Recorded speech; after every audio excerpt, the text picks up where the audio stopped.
Balogun. So if you're ready, let the hangout start now.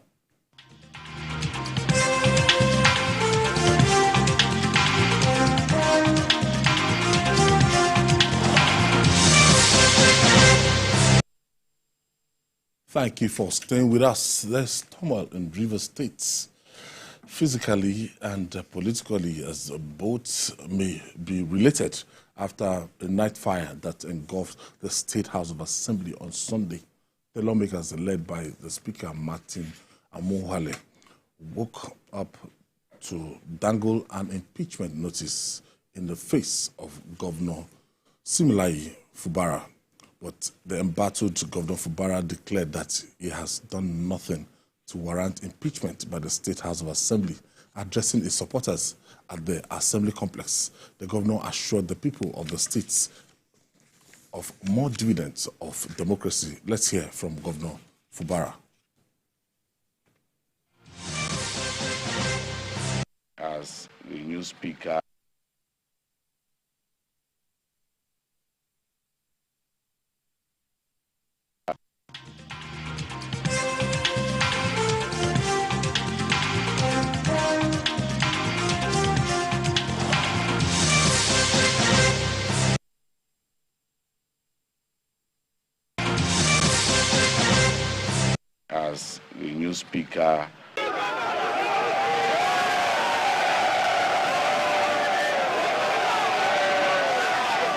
We wake up this morning with a very troubling news. We have gone to the assembly to see for ourselves what has happened. On my way there, I was shot at directly by the OC operation, or DC, or whatever they call him. Directly, it's not. But it doesn't matter. Somebody will die, one way or the other. Either you die inside your house, or you die on the road by something. But so my journey today is, whatever it is that wants to happen, let it happen.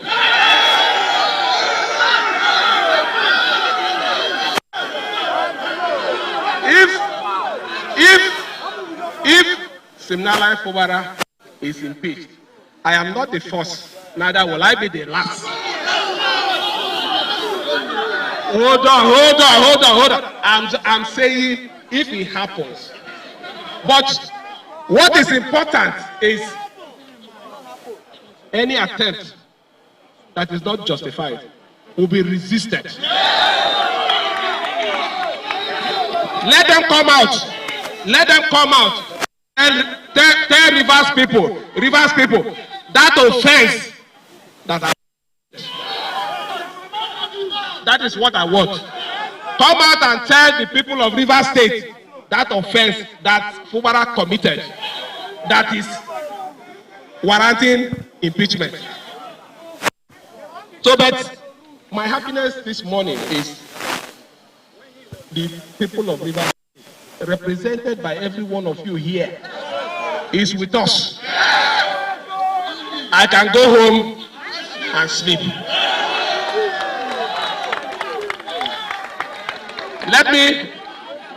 Let me assure you people that we will continue to defend you people.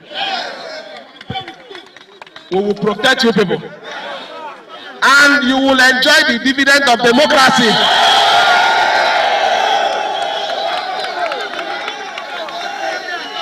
Let me thank you again. I don't want to say more than this. At the appropriate time, I will address the press. Meanwhile, the former governor of Ekiti State, Ayodele Fayose, saw this coming when he warned Governor Siminalayi Fubara to avoid clashing with his predecessor, Nyesom Wike. Let's hear former Governor Ayodele Fayose. Oh, my producer is saying we don't have it yet. But Jide, coming to this now, I thought this is too early. I didn't expect this. I didn't expect honeymoon period. And talking about you want to impeach me? That's going for the jugular. And talking about, So what is happening in River State? Well, it's difficult for us to say with finality the origin of the clash between the FCT minister, Nyesom Wike, and the governor of the state, Simelai Fubara. But what is clear is that there is a conflict, and this kind of conflict will yield casualties on both sides. And that is why I always advise outgoing governors not to bother themselves so much about who becomes their successor, and after the person has become your successor, trying to exert so much control. It's a futile thing. It's just that Nigerian politicians don't learn. We've discussed this many times here. Anyone who becomes a governor with the tremendous power in his hands will find it difficult to allow somebody to sit somewhere and exert tremendous influence on him. At that point, he will not remember how much you spent to put him in office. That's not how many Nigerians think. In our little spaces, we see people that we help, we bail them out when they are neck deep in water, but they demonstrate traits of ungrateful people. They are the ones who will gossip about you, call you names, they will say, you know, all this. It just tells you that, look, you can't expect everyone that you have helped to be appreciative or to continue to be subservient. That's clearly what this man doesn't want. That was clearly what the man in Edo didn't want. That was clearly what the former governor of Gombe State, Dan Kwambo, didn't want. In fact, Senator Goje claimed that from the moment Dan Kwambo was sworn in as governor, he never visited his house. It was the same story. I remember interviewing the governor, the current SGF. It was the same story that he told me about Senator Suswan. Gabriel Suswan. Yes.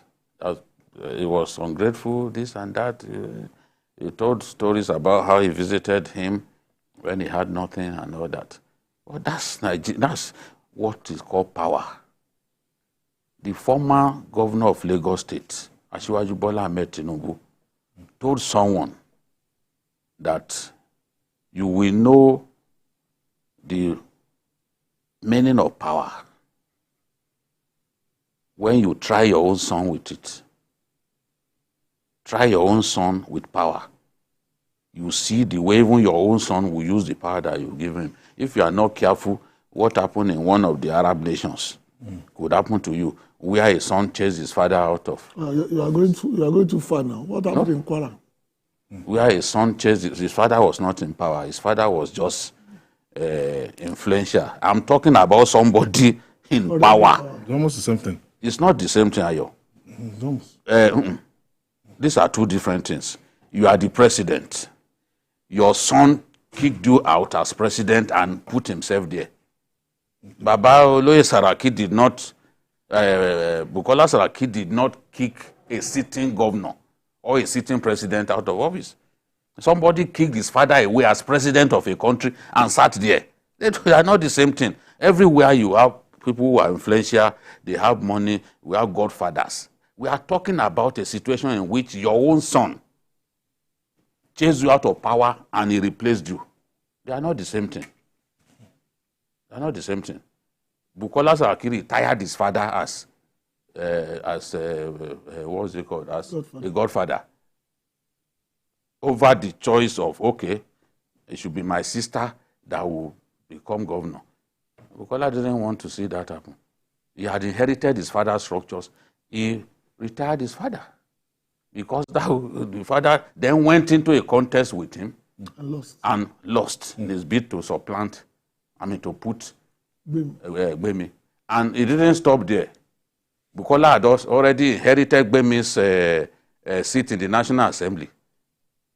That's the painful thing about it, because not only did he put in Gbemi's place Fatai, he went and also took Gbemi's senatorial seat.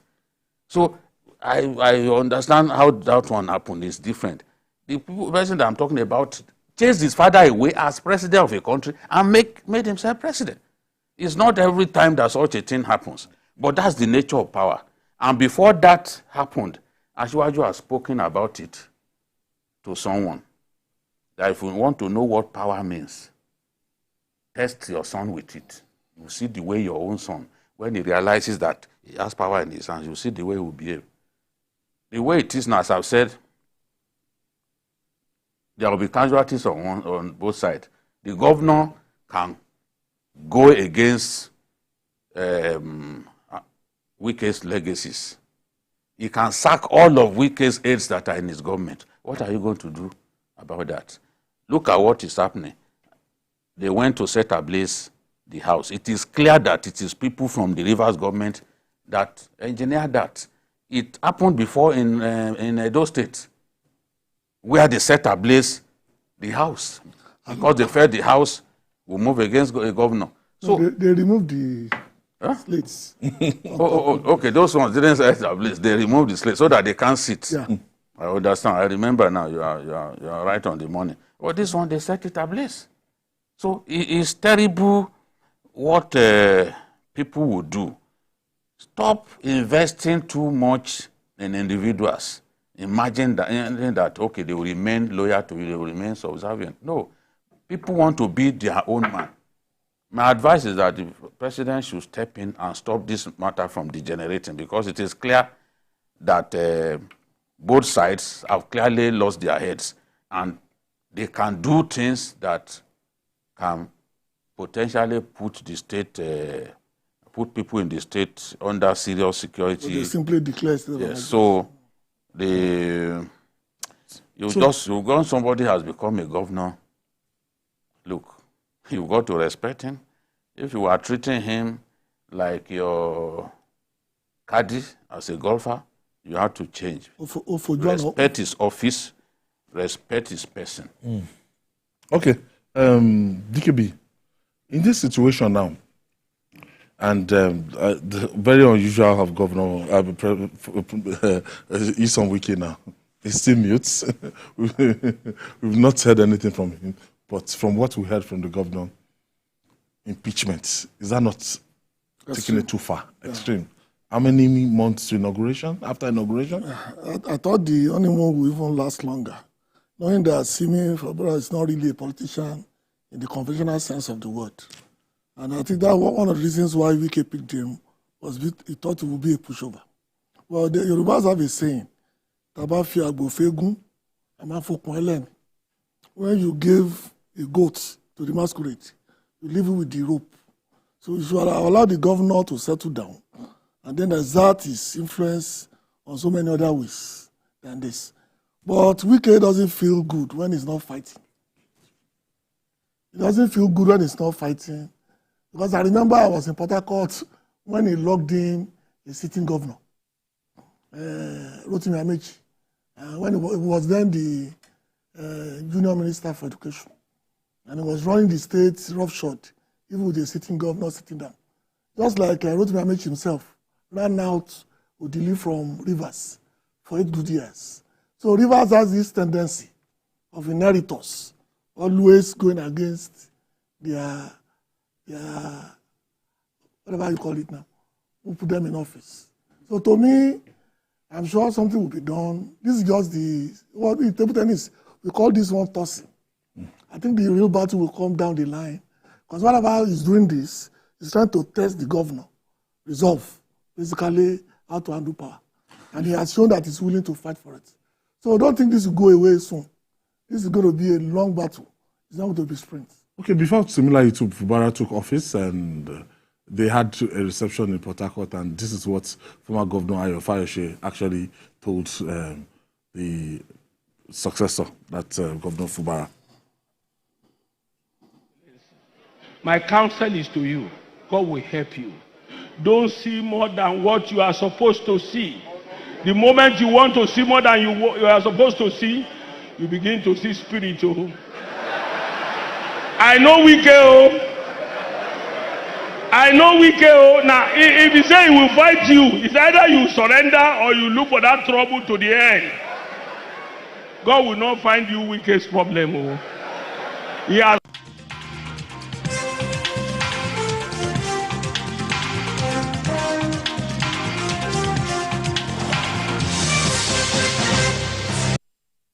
Jide, let's look at this politically now.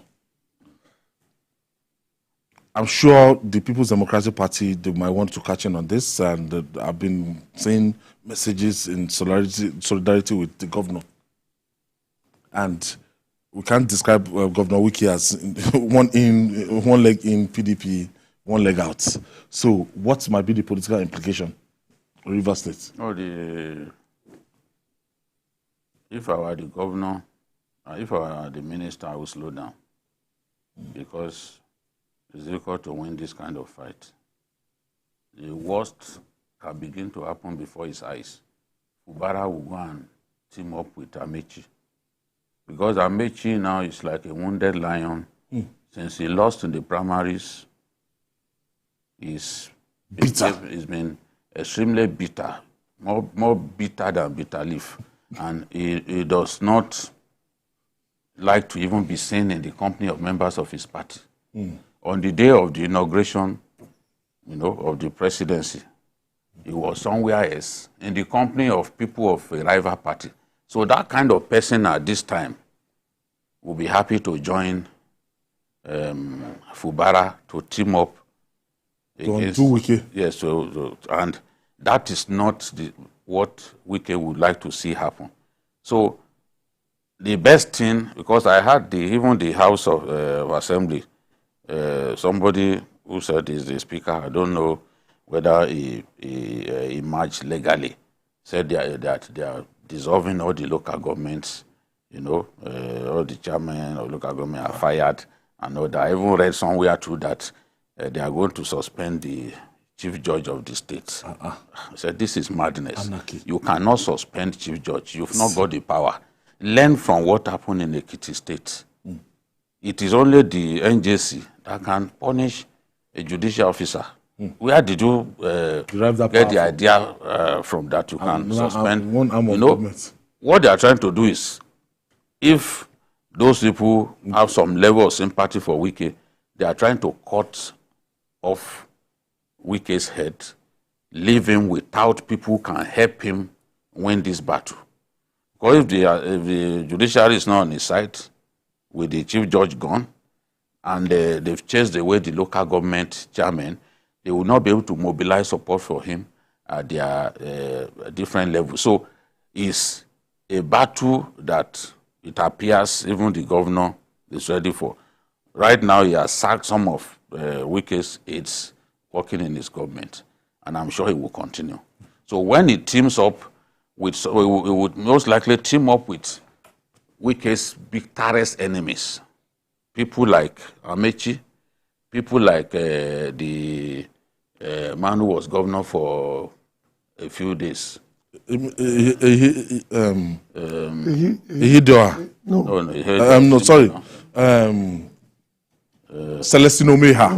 Celestine Omeha. You know, Wike restored. That's why I felt like the court affirmed that Celestine Omeha was never a governor. Yeah. Wike restored all that is due to a governor gave to him. The allowances, everything. Immediately, Wike saw Look at that. this picture. Immediately, Wike, he got the house to do that too. You see how they use House of Assembly in our country.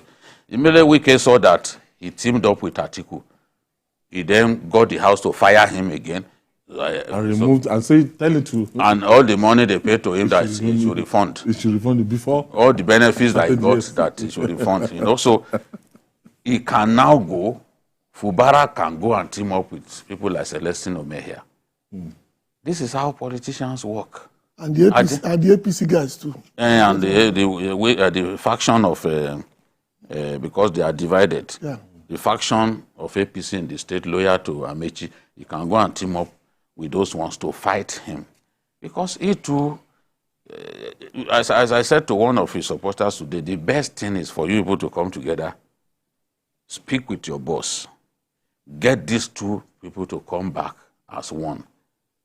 In a case of no victor, no vanquished. This is not a contest. The way the governor sounded, I'm saying it as like a point of no return. No. I do not see his politics now. He too has to speak like somebody in a position of strength. He has to show you that I am in a position of strength, so that you too will retreat. So that when you retreat, you get your loyalists and their own loyalists to come together. They are the ones who will broker peace. And when they broker peace, you see them, they will hug one another. I said something, even this article saying all kinds of things about Tinubu. I said, no, I'm not analyzing that. I said I won't be surprised one day you see the two of them hugging one another. I saw Asiwaju Tinubu and Olagunsoye Oyinlola hugging each other. And on the different sides of the political divide, their supporters killed one another. You know? Bitter contest. People died on both sides. But you saw them, immediately they hugged. My former boss, called me, said, "Jide, you see why I always warn you that never take side with a politician. Can you see them? Can you see that they are hugging? Did you expect this?" So don't rule anything out. It's their supporters who will facilitate a meeting, and you see that they will be reconciled. They say, "Oh, it's a family affair. We have resolved it." That is the best thing to do in the circumstance, because the alternative will get the governor, the minister's fingers burnt. And we can point at, look at even this governor, the current governor of Gombe. He too fought Goje now, to the point that Goje's, I think, granddaughter was going to do a wedding. They stopped him from entering the state. So governors have enormous powers. Once you help them to get to office, leave them alone. Even if you don't leave them alone, show respect. Show respect. Don't treat them like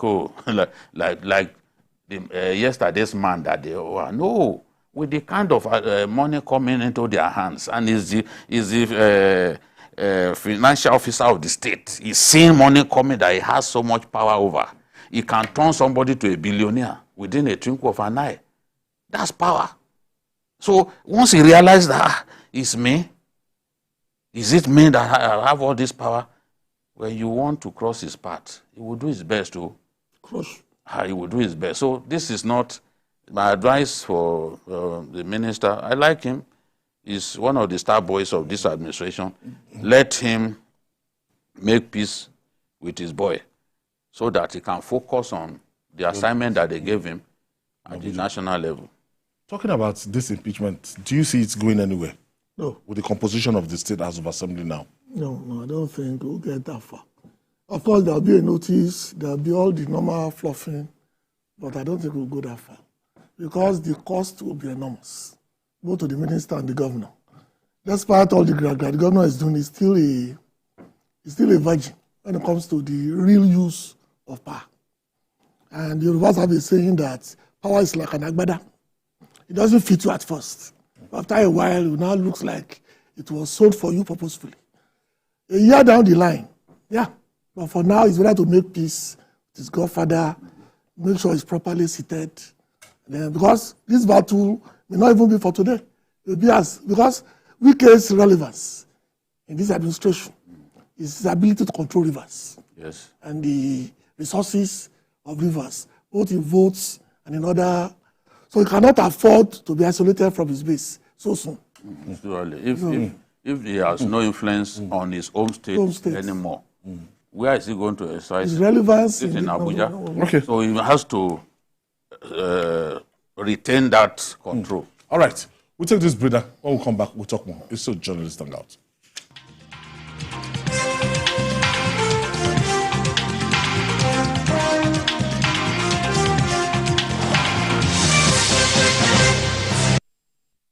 Home from work, in the busy traffic, your car breaks down.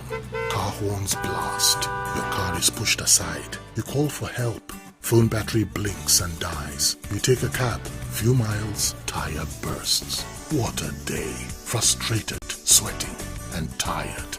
Nearing home, darkness envelops the street. Wow! Just one house is bubbling with life.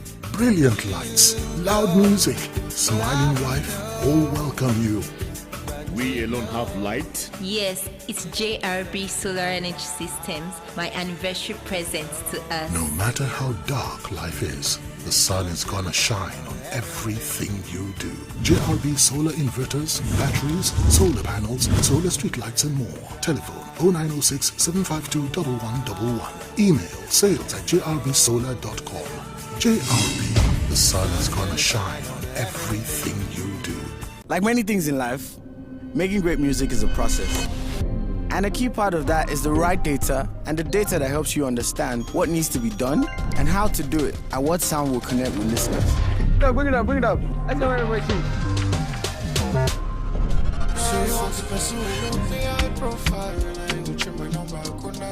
Whatever aspect of life you're into, enjoy the journey. 9 Mobile's got you covered. Dial star 301 hash now. 9 Mobile.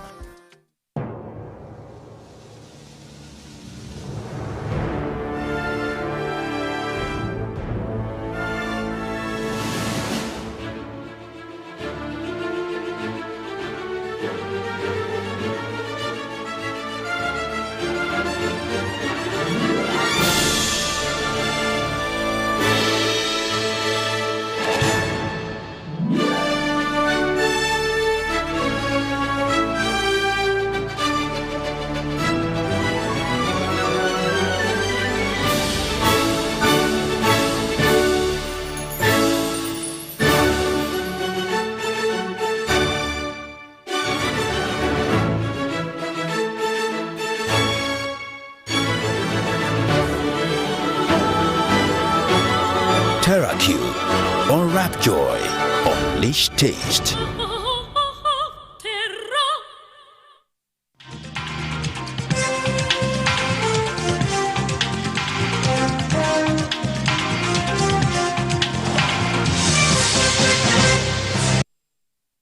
Thank you for staying with us. This is Journalist Hangout and Babajide Kolade Utaju in the studio, Ganika Balogun too. And there's fire in the mountain in River State, and it's not so convenient to look at this situation and say, we know rivers for development, we know what has been happening in River State. I can just imagine if Governor Fubara continues from where the former Governor Wike stops, and, you know. We already read about a bridge, an overhead bridge stretching through about 6 local governments that they plan, that the government plans to do. But some of the allegations against Fubara is that he's fraternizing with the opposition, with the enemies of the governor, after the governor helped him to get to office. Again, these things happen. It's not everybody that you help into office that has conscience. That's why I said initially that some people that you help them, they are neck deep in water, you help them out of the storm. It doesn't mean that they will not go against you. Even your own son can undermine you. So if Wike sees that somebody that he helps to get to power has suddenly turned against him, working with the opposition, criticizing some of his Oga's projects and all that, these things happen. He just has to manage him. So, as I said, I still repeat what I said earlier, that the supporters of both of them, they have a big role to play to achieve a peace between both men, because the alternative is not good for the minister, neither is it even good for the state, because if they are setting ablaze property in the state, it is not to anyone's advantage. So I believe it's still possible for the two fighters to come together and make peace and focus on development of the state. Yes. Okay, is like somebody that he fights, he doesn't look back. Yeah. So, do you see? Can you see this through? Well, how is he so on ground to the extent of removing a sitting governor and the way he wants it? Well, he left power barely 6 months ago. So the influence and the people he put in place are not going to go away very soon. And the governor, no matter how much money at his disposal, cannot really get everybody to turn around immediately. So that's what I meant when I said it's going to be a long haul for that to happen. Ingratitude is part of human nature. And people have a saying that because you do somebody good deed doesn't mean they will not bite you. It's not really. Doesn't mean they won't repay you with evil. And besides, like we say in Ibadan, it's not really the moment you are expecting to be repaid by the person you've done good for. That means the good you did was selfish. Because most of the time it is assumed that the good you did will be repaid to your son or to your grandson down the line. So people are not ready to repay anything. So that's why those. So a lot of people, don't apply. Some people are not ready. Some people are ready. No, that's why it's not ready to repay. They are ready to repay you with evil. Stab you immediately. Yes. Look, I know people in this system that will do anything to bring down their boss. That's the nature of man. You can't really run away from it. But the best is that if you are a good person, continue to do good. My advice to Wike, like everybody else have said, is very simple. Make sure Rivers remains peaceful, remains politically relevant. And that's the only way for your own relevance going forward. Moving on now. For the presidential candidate of the People's Democratic Party, PDP, Atiku Abubakar, it is no retreat, no surrender in his desire to rule Nigeria.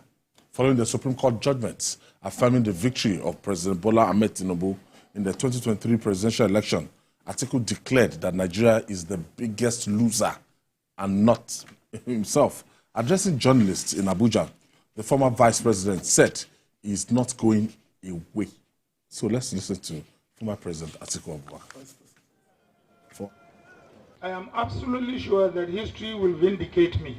One such headline recommendation was the concept of rotational presidency, anchored on the principle of 6 years single term among the 6 geopolitical blocs.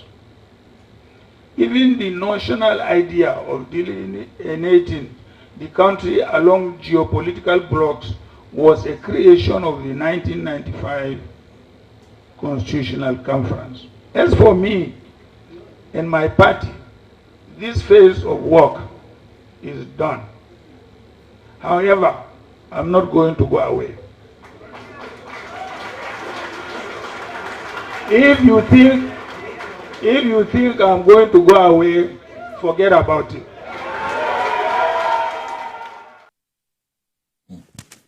Wow. Today, I expected that press conference would be coming with congratulatory message to President Bola Ahmed Tinubu, but Atiku is saying no. He's not going anywhere. Atiku just showed today that he's not a man who honors his word, because he promised to give up fighting Asiwaju once the Supreme Court gives Asiwaju Bola Tinubu victory. But what he has done today is read an extremely long piece of diatribe full of nagging and nagging and nagging. So, which is against the promise that he made. You submitted yourself to the Supreme Court. you promise your supporters that they should be patient, that the Supreme Court will give you victory.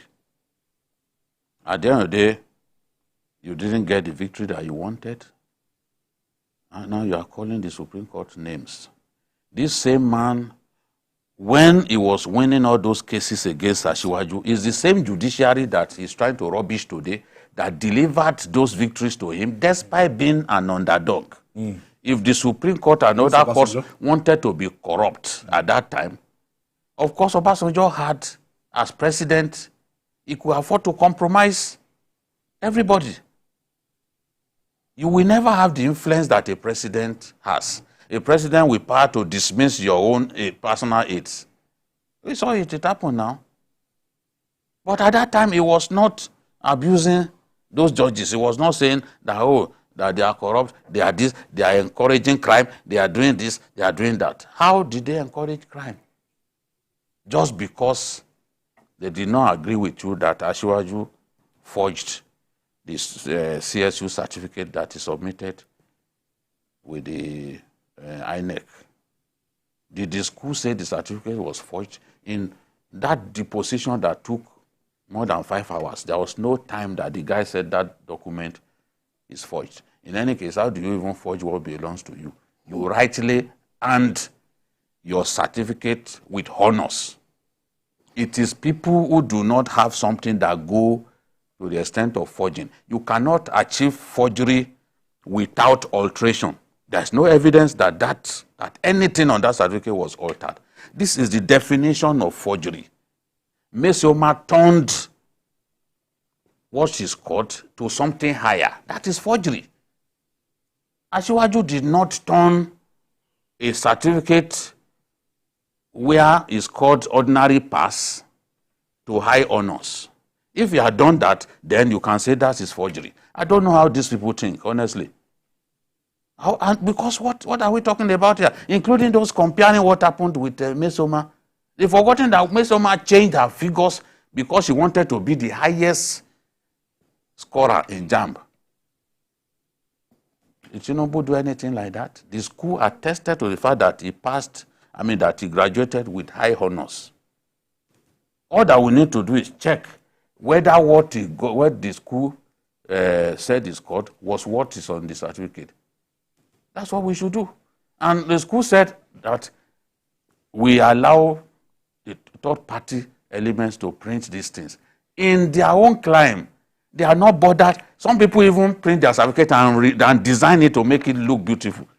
In their claim, they don't care. It is it was transcript that they are bothered about. The school described even the certificates as ceremonial. Atiku spent so much time. He did not, you see, where a man chooses to lie to himself, the things that he's supposed to talk about, he will not talk about them. Atiku should have spoken about the fact that his party elected to not zone the presidency to the south. He preferred a northerner, a Fulani, to succeed a Fulani. But Atiku will come and tell you that he believed in one Nigeria. That's why he didn't support Muslim ticket. But you wanted, as a Fulani, to succeed another Fulani for another 8 years. What is with the wisdom in that? How is that even better than having diversity, but in terms of religion, okay, congruity in terms of religion, but diversity in terms of ethnicity? The reason Atiku and his people in the PDP, as if they were under a spell, allowed crisis to fester in their party. They chased away Kwankwaso over a mere national leadership position in the party that they could have given to Kwankwaso's boy. They allowed him to go. They chased him. They frustrated him out of the party. They allowed Obi to go to to Labour Party. Between Peter Obi, Atiku, and Kwankwaso, they had about 14.5 million votes. which if they had come together, if they had worked together, they would have defeated Asiwaju Bola Ahmed Tinubu by a huge landslide. They didn't. They believed that, okay, let those 5 governors go. Let Kwankwaso go. Let Obi go. That was the reason he lost this election. So he should also, what he should be thinking about is how do we reorganize our party? Instead of all this long diatribe that he wrote, in which... Should he be thinking of 2027? You can organize the party without even thinking of it. We can help while he's still there. Okay. By the time they will do that election, it will be 81 years. But you have already heard from him, he said he's going nowhere. He's sending a message to them in the PDP that, as it has always been, I'm the only one good enough to be your presidential candidate. That's what he's telling them. So look at him. He doesn't think that this is the time to resign. Many people thought by the end of that speech they will hear that as a result of the fact that I've been frustrated again and again and again, I want to announce today that I am quitting politics. That was what some people expected to see. But he disappointed them by saying, if you think I'm going away, you are wrong. You knew what he was doing. It's very, very interesting now that, look, Atiku has not closed the door against 2027. No, we do not expect him to close the door, actually. Remember the last press conference that he held? It was very particular about people coming together to form opposition to Asiwaju Tinubu. Today did not go that far. But what he did today that was very amusing to me as a person was that he started a sentence about the 1995 National Conference, about the deal that they recommended of rotational presidency. And then he got stuck at that point because he realized that what he's reading is not at par with where he's going. Because once you started like that I recommended this and I want to recommend it again, that means you are disqualifying yourself. Because what he's asking for, clearly, is that, well, let's go back to that recommendation. 6 years, 1 term. And then let me be the person. Whatever Imiloko means in Fufudu. That's what he's asking for. So you know that this one is not only going anywhere. Some people, I don't want to say whether they are Afars or Imams, or whatever they call them, are still telling him he's still going to be president of Nigeria. They're not telling him whether it's this. Money. Yeah. Those are the most wicked categories of people that you will find. Yeah. People will not tell you the truth to your face, but they continue to lie to you. People who in the Yoruba language will say, "Mo se lo mo nwe yen."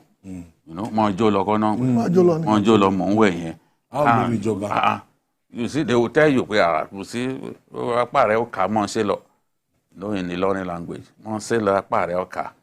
That's what they've been telling him, collecting his money in a very mindless manner. And you knew that he would not win. But you would tell him, you are going to win. You are the nicest politician around. Yeah. Nobody is better than you. He's already serving that notice to them. I'm going nowhere.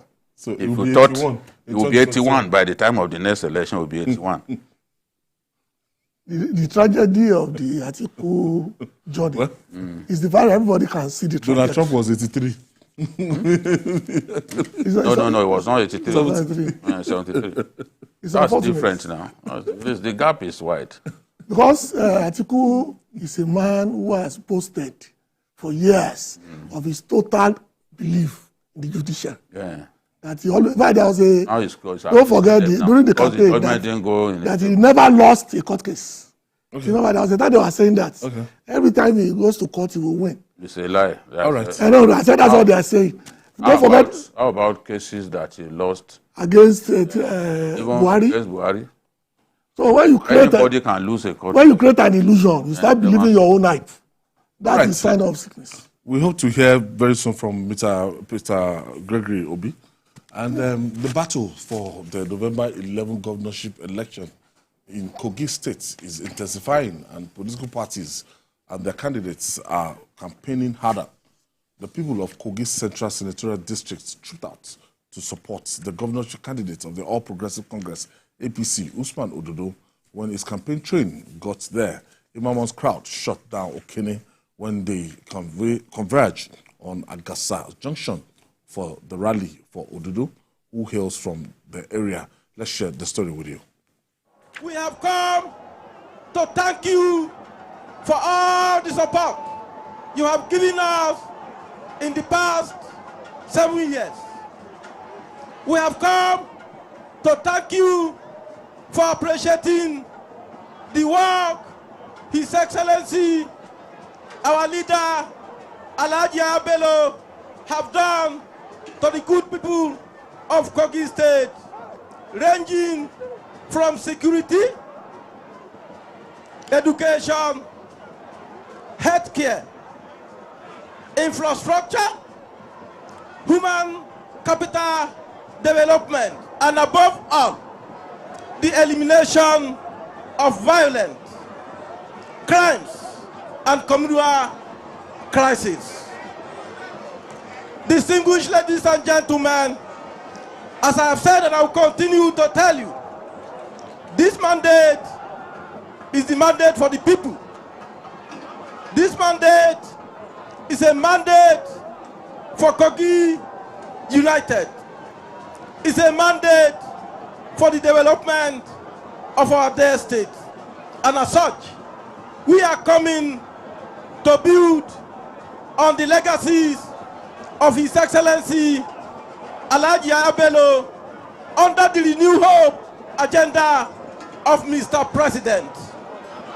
I want to assure you that we will continue to run a peaceful campaign. I am a qualified chartered accountant. I believe in the transformative power of knowledge as been taught by my leader, and as such, please, Kogi State is APC. APC is Kogi State. Nobody should scare you. Come out November 11 to cast your vote 100% for APC, and make sure you protect your vote. Make sure your vote counts. Don't be scared. Nobody should intimidate you. We will continue to preach peace, because we will build, we don't destroy. We benefit when there is peace. We don't excel while there is crisis. Crisis is not our portion.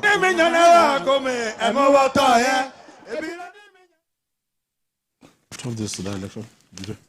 Yes, you know, the interesting thing about this election is Ododo does not have a challenger in the whole of Kogi Central. That's Okene area, Okene Biraland, Kogi Central. And when it comes to mobilization, people coming out to vote in their numbers, they vote like the Hausa Fulani people. If they say this is where they are going, that is where they are going. I've seen it. I saw it in 1983. Despite the fact that Abatemi Usman was the running mate of Cornelius Adebayo, they said they were voting for Adamata. They went all out to vote for Adamata. This time around, Ododo does not have a challenger. Whereas in other places, even in Kogi East, it's a 3-horse race in Kogi. It's Muri, Ajaka, Ododo, and Dino. Because Dino's running mate is from is very popular in Ankpa, Olamaboro, and Mala. So it's a 3-horse race there. Even in Kogi West, it's a 3-horse race with Leke Abejide, Dino, and Ododo. But it is in Kogi Central that there is no challenger to Usman Ododo, which gives him an edge in this contest. Because where you share the votes in the 2 other senatorial zones. But when it comes to Kogi Central, the bulk vote is going to one person. And that crowd, they've never seen that kind of crowd in the history of the state. Even the flag-off rally that they held in Lokoja, they did not draw that kind of crowd. So it says something about the way the people have been galvanized for Ododo's, galvanized around Ododo's candidacy, and it makes the election potentially very tantalizing. And when you want to look at it, in terms of the off-season election that will happen that same day, I think when you pick Kogi and Imo State, some people will say Kogi when it comes to, the level of political awareness among other political parties there, and you can see that even the Social Democratic Party is even showing up, turning up. Yeah, I think we're going to have an interesting time in this season with Kogi. Imo, of course, is going to be a defining moment for the power balance in the southeast. Now, that's the key fundamentals for Imo. But for Kogi, it's both a personal battle for the governor as well as APC. And so that to me is why it's tantalizing. Because a lot of the opposition parties have been coming up. SDP, for example, has a very wonderful candidate. But within the politics of Kogi East and Kogi Central, it's going to be difficult because I thought Kogi West, with all the amount of belly aching that they do normally about getting a governor, they have refused to rally around only one candidate that they can use as a bargaining chip. So Central is going to be the key to this election because both the East and the West are going to be spilled. So it's only Central now that is concentrating with the APC and the governor and the candidate of the APC. And I have a feeling, as the Japanese will say, that if your enemies are fighting on the right or on the left, you take the center and go and take the prize. Dino Melaye has been campaigning. He has been quiet on the social media. But don't you see... be focused. Yes, on his campaign. But don't you think it's disadvantage from the area he's from? Can he galvanize support across the states? Galvanizing support across the states. He's done well with the woman that he has picked. The woman is popular in Olamaboro, Ampa, and Omala. So he will get some votes there. But unfortunately, where he comes from, he has Leke Abejide to contend with. And the APC has been receiving a lot of defectors from Kogi West, which is potentially dangerous for his candidacy because with all those people defecting into the ruling party, they are weakening his own capacity to even take his base. You understand? And Leke Abejide is very popular. He's always won elections in the Agba area. He's not known to have lost an election there. So they will share that zone. The three of them will share Kogi West. In terms of the local governments available, they will share Kogi West. That is what I see, Because Leke Abejide, I'm confident, will retain his area. Although he too, some of his supporters defected into the APC, including even one of his main campaign coordinators. So when an election is close and people are defecting like that, it doesn't go well at all. The direction things are good. It doesn't go well at all. So it's an election that will be very interesting. All right. I want to thank you, Kanika Ribalugu. It's a pleasure. Thank you. PKO, thanks for this edition. And that's Journalist Hangout today. Join us tomorrow for another episode of the program. You can watch the repeat broadcast tonight at 11 p.m. Join us this Sunday from 1:30 to 3:30 for Journalist Hangout on Sunday. We're on YouTube, youtube.com/TVC News Nigeria. I'm Ayodele Uzuma. See you tomorrow.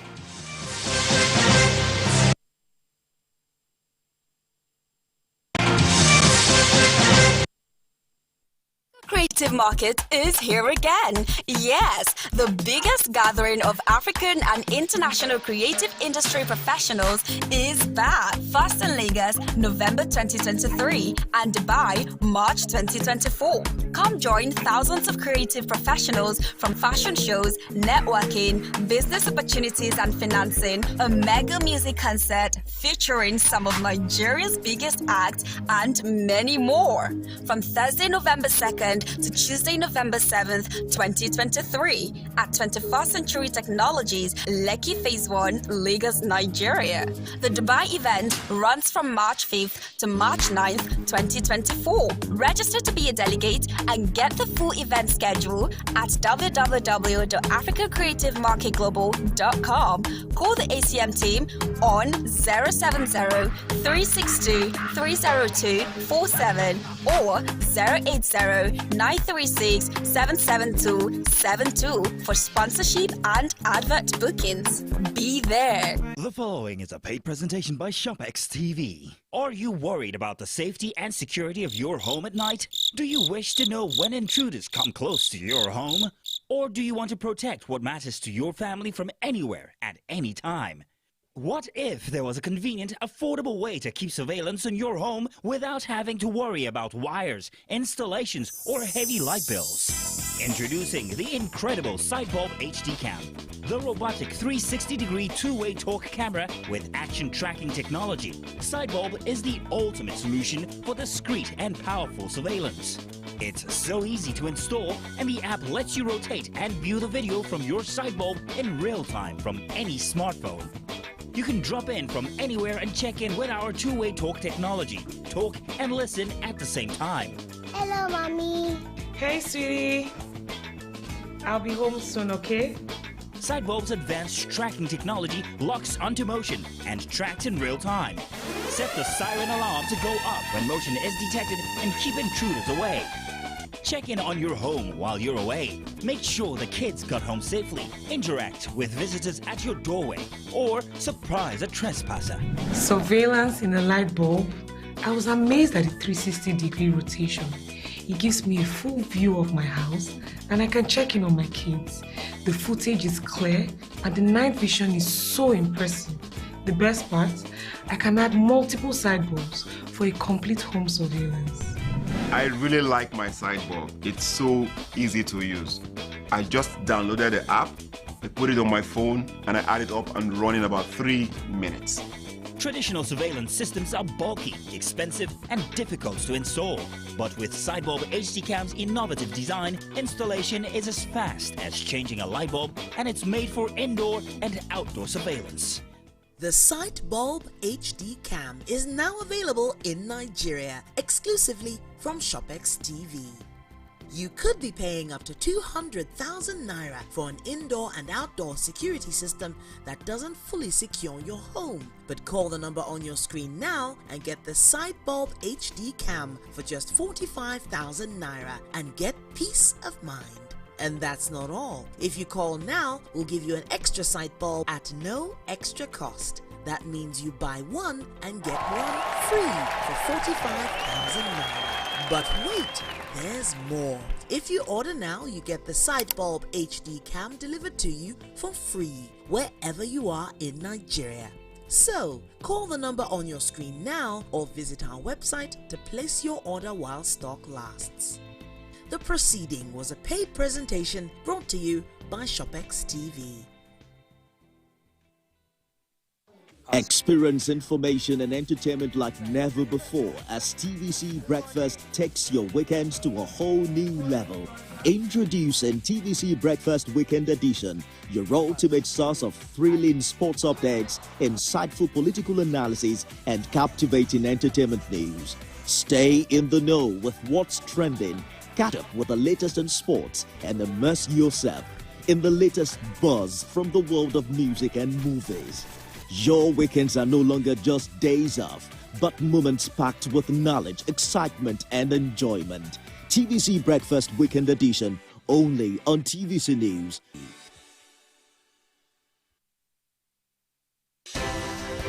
At TVC News, wherever the big news story is happening, we're geared up to break it. TVC News, first with breaking news.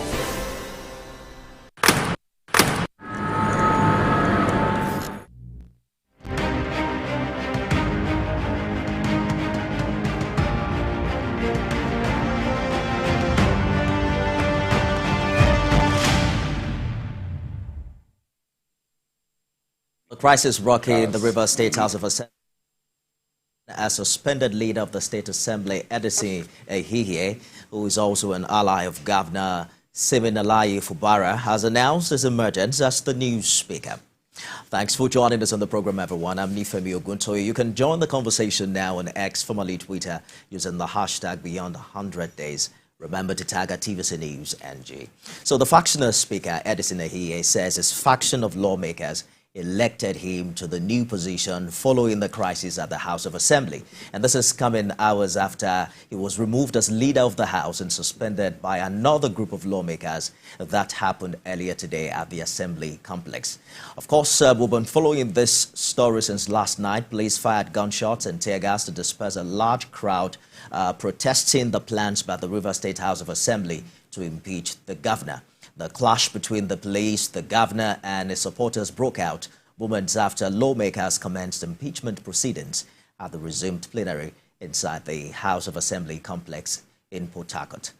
Uche Okoro has been monitoring this story since a part of the House of Assembly was burnt last night. He joins me live from Port Harcourt. Uche, a second Speaker of the House of Assembly, we understand, has emerged. That's usually what happens when there's an apparent threat to impeach the governor. How do the numbers tally now from each side?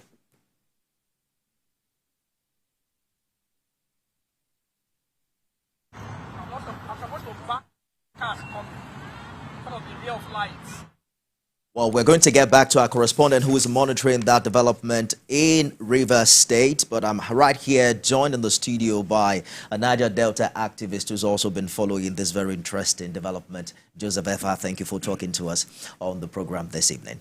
Thank you. So what do you make of this development 5 months into Governor Fubara's administration? Yeah.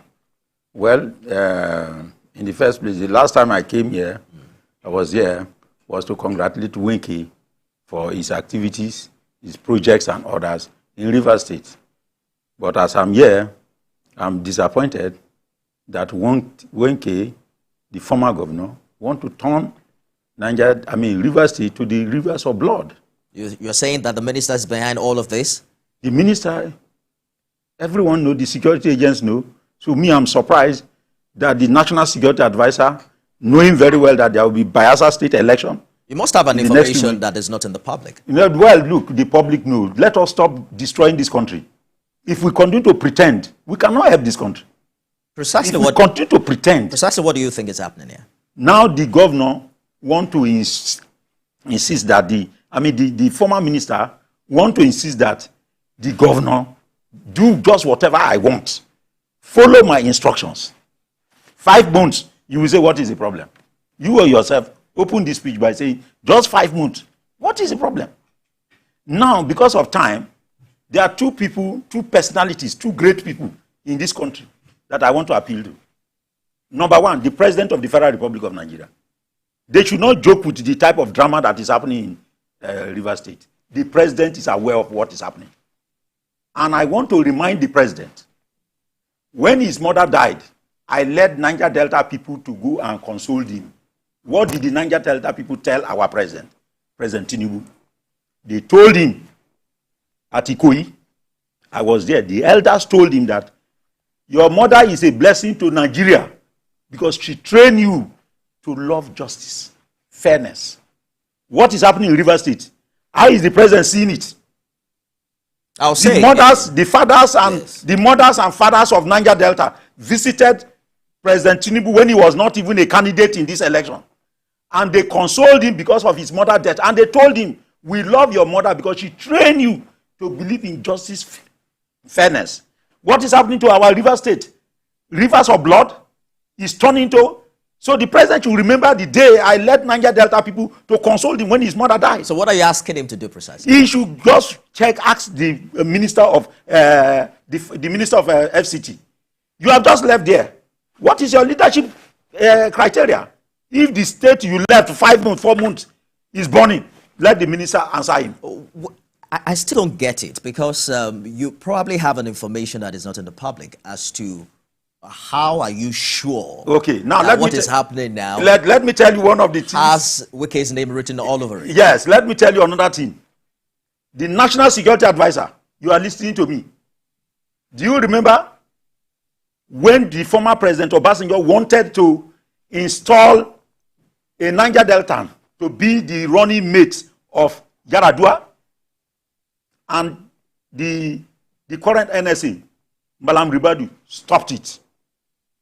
He told Obasanjo, the security report we have here is that if you allow the former governor of Rivers State to be the running mate of Yaradua, Niger Delta only anarchy and bloodshed will be in the Niger Delta.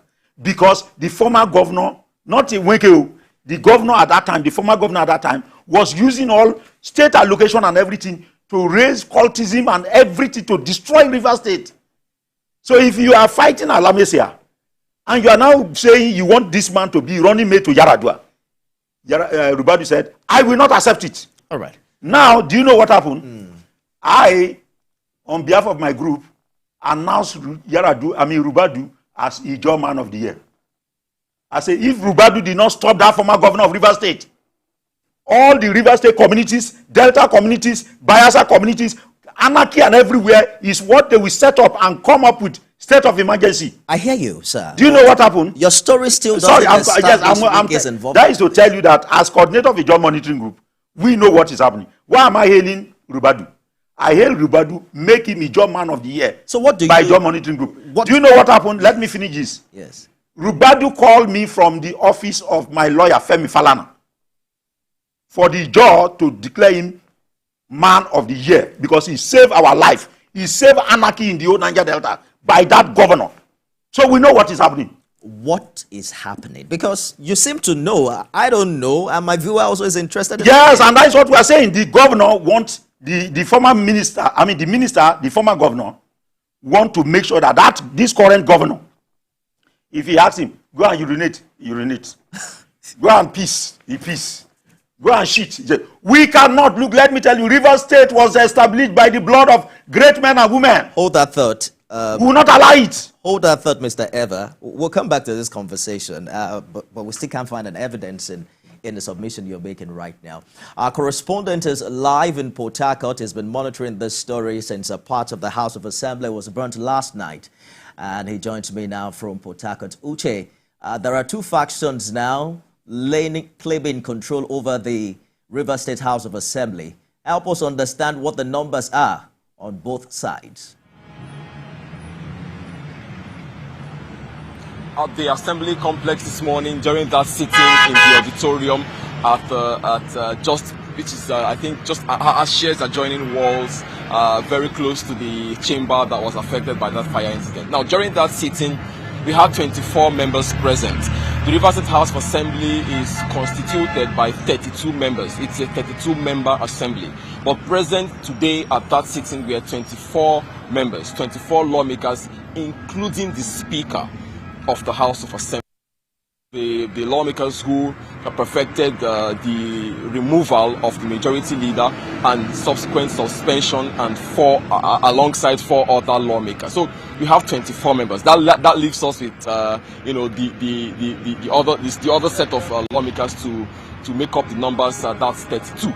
But sometime in September, there was a lawmaker who passed on. That was a lawmaker representing Kana Constituency 2, Tinebari Lolo. So that's technically 25 lawmakers now out of 32, right? So hours later, we also gathered that the embattled majority leader who was removed by the other 24. He also claimed that he has been elected speaker by 26 out of in a 32-member assembly. So on this other side, you have them claiming 24. They were 24 at the auditorium sitting. And then on this other side, you have the majority leader announcing his emergence as speaker based on the vote of 26 members. 26 plus 24 certainly doesn't add up to 32, right? If it does, certainly I missed those classes of mathematics in school. It certainly doesn't add up. So something is not right somewhere. In the coming days, we'll begin to look at the discourse will begin to surround the legality of this sitting, the legality of this other gentleman's emergence as speaker. So those are the numbers. He claims to have 26 members on his side who elected him speaker, while on the other side, 24 members were present at the auditorium, which suspended him as majority leader. Now, if you have earlier we counted 20. Quickly, let me button Uche. You were at the assembly complex earlier today. Did you see the 24 members, that purportedly suspend the leader of the house earlier today? Did you see them? Yeah, I was right there in plenary. I was right at that plenary. I was right there when the sergeant at arms walked in the speaker into the auditorium, which turned out to be the ad hoc venue for sitting. I was right there when the sergeant at arms announced, Mr. Speaker, and everybody, all the lawmakers rose up on their feet and walked in the speaker holding the mace, carrying the mace on his shoulder. I was right there. So so that's why I say it's a special, it's political mathematics that is ongoing here. 32 member assembly, 24 sat, and then 20 removed someone who later turns out to say 26 elected him speaker. So certainly political mathematics, which is certainly not adding up, because the majority leader was suspended alongside 4 members. So that's 24 plus 4, that's 28. So certainly the numbers are not adding up. But like I said, the coming days will begin to trash out issues relating to the legality or otherwise of both factions. Talk to us about the update from the police as regards the arson on the assembly complex last night. Well, as usual, the police always plays very active roles in situations like this on Rivers State over time. This is no different. They've been at the center of the crisis. Just a few moments, about a few hours ago, I had a conversation with the police public relations officer, SP Grace Chiringe Koko. She just made a very short statement and said the police is aware of what has happened. The police is in charge of the security situation. Everything is under control. Thorough and diligent investigation has commenced, and anyone found... I'm just told that we have to go now, Uche. If you can hear me, is it clear what the allegations are against the governor to warrant an impeachment? You were at the plenary earlier today. Did the 24 lawmakers state categorically what the governor did wrong? According to these lawmakers, when the motion was moved, the allegation revolved around gross misconduct. The allegations revolved around gross misconduct and abuse of the office of the governor. And in his reaction, shortly after he visited the assembly complex in the thick of all that chaos and commotion, the governor said, he is not against those allegations, but they have to prove them, right? It's not enough to come out and say gross misconduct, abuse of office, and so on. What are the specifics? What are the specifics? What specific actions have led up to this? Led up to warranting impeachment? Thank you for the good work you've been doing. We'll be back with you when you have more updates for us live from Port Harcourt. So, Mr. Ever, you have told me what you know. Let's talk about what I know as a journalist. Okay. And I'm sure you're familiar with factionalizing the assembly. Okay. Especially as a state governor strategy to evade impeachment. Okay. In this case, Edison Ehiye doesn't have the 26 members he's claiming. Okay. Based on what we covered this morning. There were 24 lawmakers in the House okay. who announced a suspension and 4 others. Yeah. What do you think is happening here? No. It is the normal thing. If you are a journalist, the dramas you see in Nigeria that embarrass us before the international community or the Committee of Nations. You are a journalist, you know. So what we are saying, apart from all those mathematics of this and that, Rivers State boiling, Bayelsa State election is coming. What is the National Security Advisor doing? The party leader, the country president, should call the immediate past president. Do you create tension in that country before you come to FCT as a minister? Then you ask questions, for God's sake. You mean the past governor? The past governor, sorry. You keep going back to the past governor. Yes, I'm going back to the past governor because of his style of leadership and intimidation and all those things. I told you that I've been here to commend he was the best performing governor in his era. You know, the challenge I have with your position is that you can prove it, particularly as it relates to what is happening currently. Now, you must nominate... In Rivers State. Yes, you must nominate people to be lawmakers and other things. We know that this current governor, it was the minister that single-handedly. Do you know who made the minister governor of Rivers State? Ask him. He will open his tongue and tell you, if he fear God, that Jonathan make him a governor. Former President Jonathan making governor. Is that how Jonathan was harassing him and terrorizing him and all that? So we say stop all these things because in the next 100 years we are no more. What are we leaving for our children? I am going to bring you back to what I know. And, we saw the governor earlier today saying that the decision of the assembly to suspend the leader of the House and 4 others is null and void. With the principles of separation of powers, does he have the right to infringe on the decision of the House of Assembly? The governor. He's saying that he's saying that because I'm external force. I've decided to, you know how former President Obasanjo impeached Alamesia. Do you bring those type of things to the drama that we are seeing in this country, that we want to leave our children? You are a journalist. You saw how Obasanjo hijacked all the state assemblymen to Lagos EFCC office. Are you not aware? All the dramas, Ladoja impeachment. At least a journalist from the Southwest, you saw the whole thing.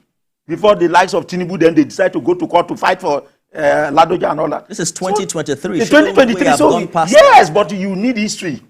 I think some of the problems we have in our country today, our politicians never read history. They just seek political positions and they are just there. If they read history, people will know that you cannot even behave like Samuel Doe because you have power. You cannot behave because that time will pass. So whatever the political, intrigues are here, the bottom line is a crime has been committed. An arson on the state assembly complex. Yes. We should be asking who burnt that part of the complex. And that person should be brought to book, right? Definitely. The person should be brought to book. But we are saying we don't want to go beyond this, even this. We don't want attack on oil pipelines and anything because of anarchy in River State. We don't want to pursue foreigners who are oil workers and all that out of that area. I hope the National Security Advisor is listening. For God Almighty's sake, I hope the National Security Advisor is listening and say, what is happening in River State? Because of the sensitivity of River State. And Bayelsa election is coming. We are a riverine area. It is difficult to manage security in our communities. That is why we are shouting now that they should come into this matter. So if I hear you clearly, you're asking Mr. President to interfere in the PDP affair. Whether it is a national matter, the president is no more APC, the president is no more PDP. You mentioned the president is a national security leader. You established earlier that it was a political affair. Yes, it's a political affair. Yes, and from my understanding, the party should also be carried along if there is internal wrangling. Yes, even the party, and you people are creating this problem. Come, let us reason together, according to the Bible. Reason together is not difficult for a national political leader. Let us adopt your position. As an assumption, a case study. It also speaks to the integrity of the individuals here because the governor was supported by the former governor. Yes. We saw it. That one was public. Yeah. So how come they fell out just 5 months after? Because he worked with the past governor very closely. He even worked for Tinubu, this very governor. Yes. They are arresting. It's not. The former governor cannot single-handedly say, I am the one that got the highest vote for President. It is not possible now. You are not getting my position. My position on the matter is that if we adopt the godfather, godson narrative, both of them work together. Yeah. Is the way he became a PDP candidate was because of his godfather. Yeah. If we put it that way. Exactly. So how come he can't manage his godfather? Okay, now, let me tell you. Look at the problem that happened in Edo State. That is why I'm calling on the president and Rubadu to intervene because of security reasons in the creek. Now, the Edo matter. The governor of Edo State carry load, property and other things, go and establish office of deputy governor somewhere else. But elders of the community, elders of Edo State, not only party members, church members and others, they call the two people and talk to them and they embrace because of peace for Edo State, not because of party matters. They are looking at if the deputy governor and the governor clash, it will go beyond party matter. It will affect the security of Edo State and the progress of Edo State. That is what I want President Tinubu to consider the sensitivity of River State. Election is coming in Bayelsa State, and those areas, security problem is very difficult to manage. They should call them now. You followed this development closely before the election. Did you see this coming? Well, I see this coming. Do you know why? You knew they were going to fall out? No, I know that they are going to fall out. Why? Because I can see that the good aspect of what I know of Wiki is a man of projects. We clap hand for him. But for him to insist, I have counseled you. You are destroyed. You are hereby destroyed. Okay, you clap hand. If you fail to clap hand, sit on the floor. I have seen I've seen Wike like that, and people who know their integrity and their certificate and their PhD and all that, they will tell him, stop that. Don't embarrass me before my children. Wike is completely to be blamed for what is happening today. I am telling you honestly. He himself knows. He knows. If elders will tell him, somebody just sit him down, after he must have taken some sleep for 2 hours, he will tell you that yes, he's guilty. And as human beings, we should also accept sometimes that yes. So the way we took things too far. The 5-month-old governor is completely absolved of any blame in this matter. No, not that we are all human beings. But when you now consider where we are coming from, people will laugh at us. You see how we have been doing. Just like some people must have been talking to the deputy governor of Edo State. See, both of you fought as Oshomole. Oshomole is now laughing at you people. Why can't you bring down your ego and apologize? Simple things. It depends on the men of wisdom and charisma that will be saying those things to the ear. And you're saying that stakeholders in Rivers can now begin to prioritize. Especially the president of Nigeria, because whatever he says as the father of the nation, and Rubadu, who will bring in security angle to it, these two people the Rivers State will be at peace. Niger Delta activist Joseph Eva, I'm sure that with time, people will ask you to give them more details about your position on this matter. It's absolutely your position, and it has nothing to do with that of TVCs. Thank you so much. No, at all. It's my opinion. Over the years, right from June 12 struggle. All right. Yes.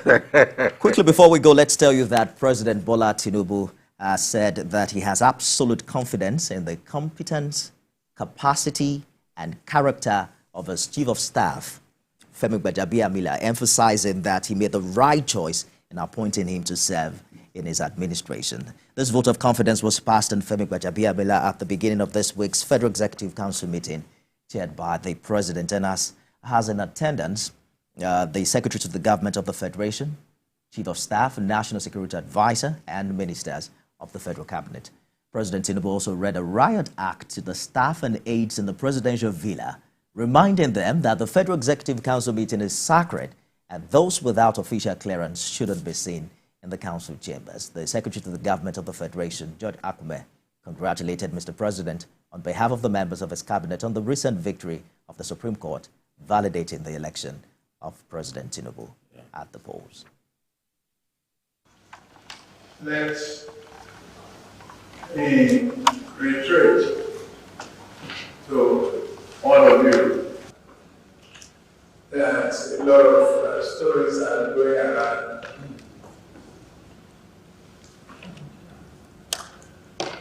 about what is happening. I've told everyone in this country that I can make mistakes, and I've done to hear them out and correct them. Perfection is that of God Almighty.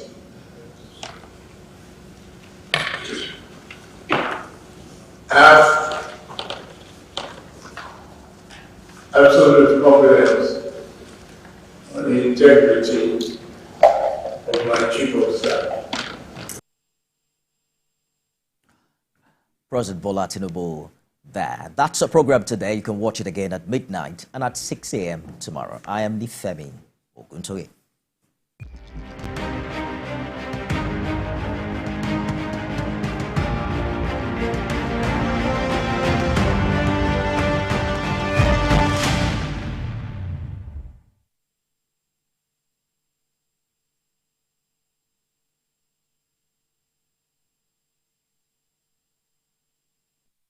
Is a paid presentation by ShopX TV.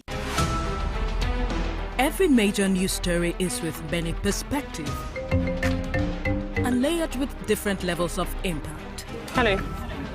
What time did this happen? We will be right there.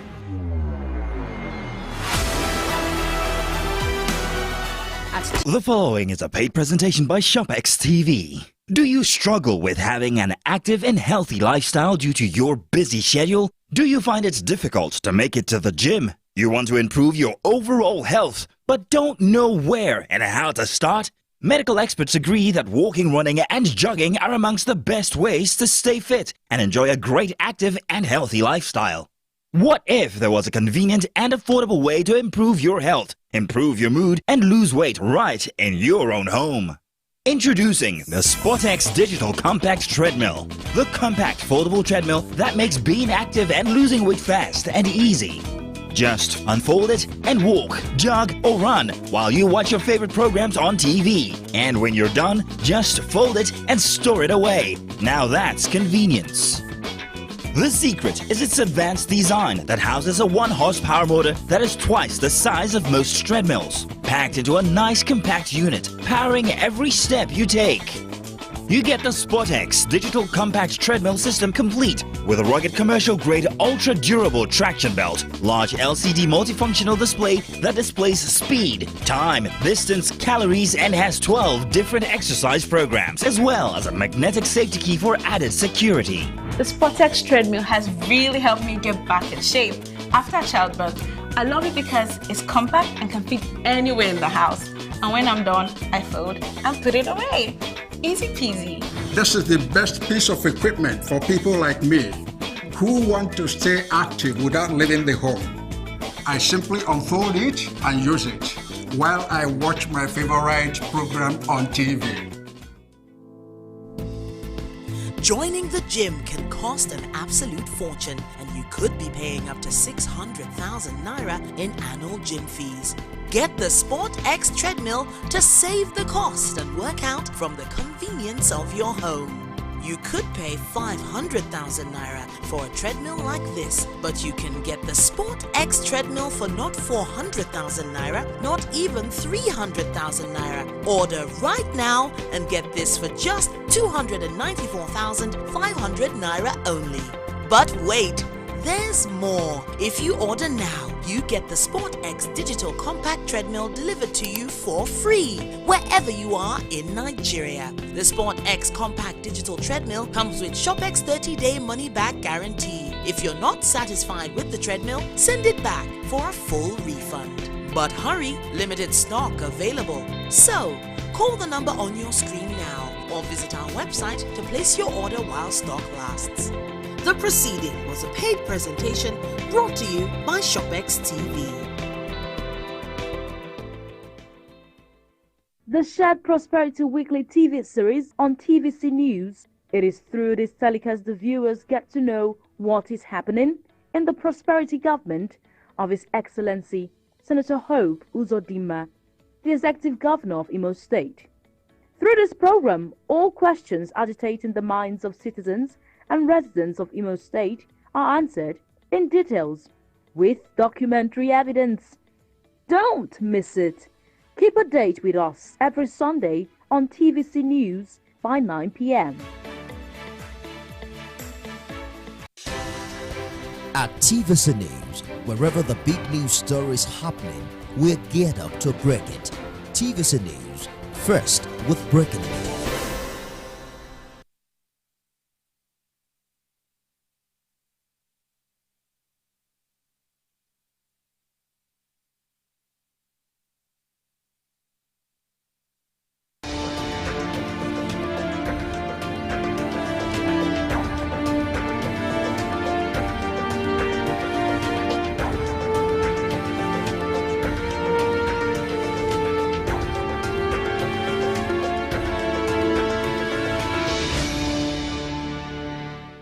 Hello and welcome. This is NAFDAC and Your Health, that TV program that preoccupies itself with ensuring that your health is safeguarded by giving you updates on how to patronize only wholesome food products and drugs of good quality. I am your host, Amanda Go. On today's edition of NAFDAC and Your Health, we'll begin with the details of the joint press conference of NAFDAC and the National Health Insurance Authority, where the Directors General of the two agencies addressed newsmen on the collaboration between NHIA and indigenous pharmaceutical companies, in which the local drug manufacturing companies will produce customized drugs to be endorsed by NHIA with the monitoring and approval of NAFDAC to enhance adherence to good manufacturing practice. A move targeted at encouraging local drug production, among other benefits. The second segment will be giving highlights of NAFDAC's Customer Service Week celebration for the year 2023 and the various customer-oriented programs organized during the week-long celebration. Drug security is an issue of passionate concern for the National Agency for Food and Drug Administration and Control as the well-being and safety of the Nigerian populace.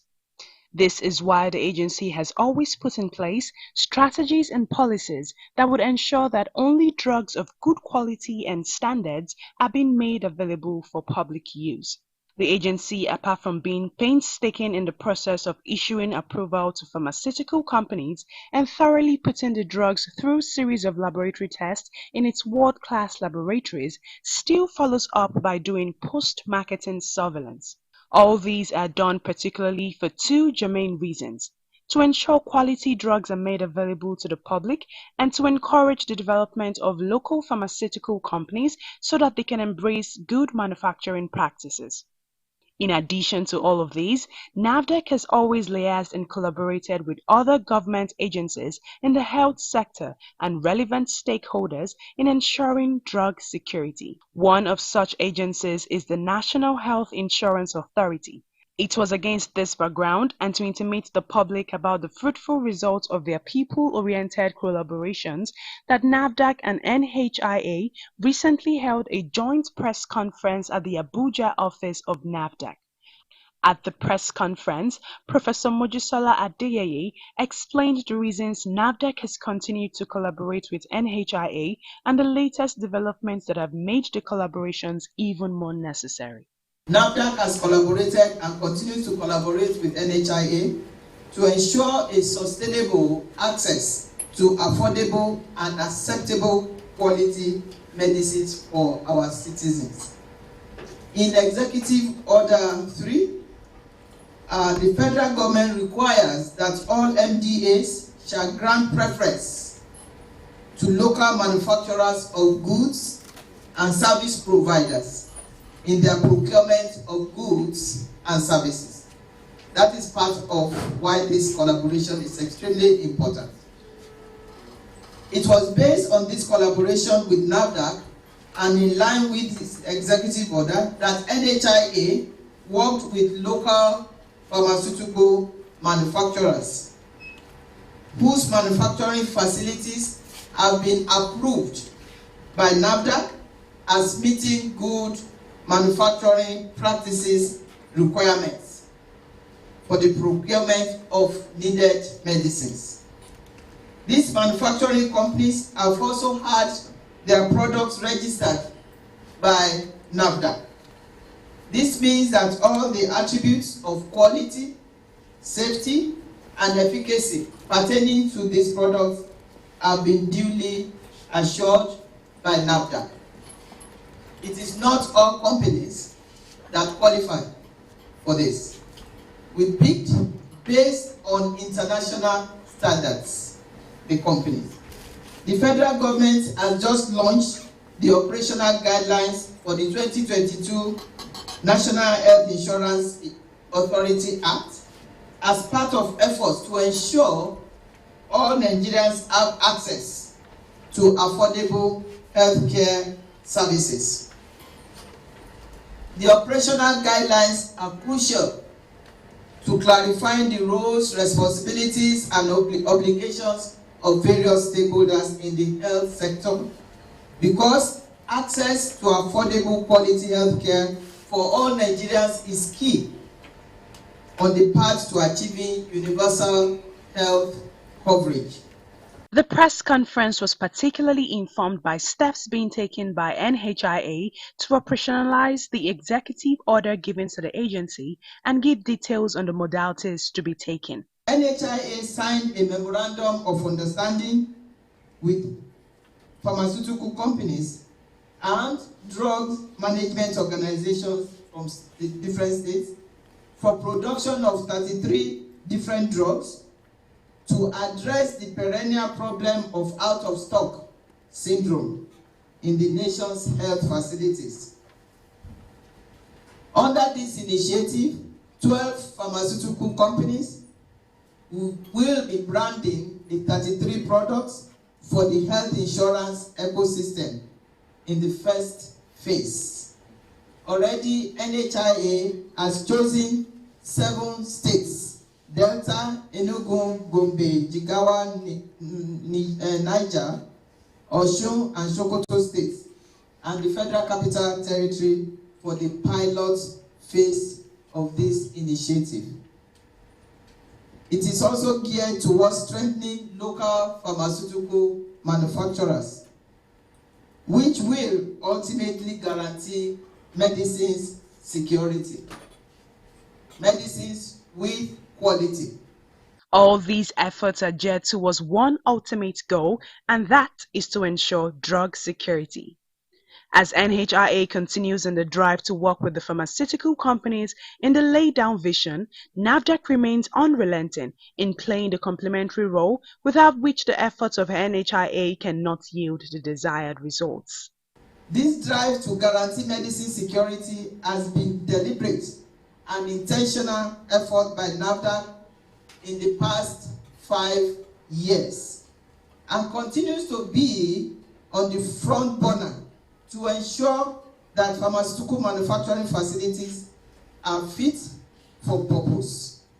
This will help to reduce the proliferation of substandard and falsified medical products. The categories of drugs involved will start with simple to complex, which will be used to address prevailing health conditions in Nigeria, such as malaria, upper respiratory tract infections, childhood illnesses, and drugs being used by pregnant women. As mentioned earlier, every drug to be manufactured will be certified and approved by the National Agency for Food and Drug Administration and Control in terms of quality, safety, and efficacy. We will also give our manufacturers that are qualified the Good Manufacturing Practice Certificate. That certificate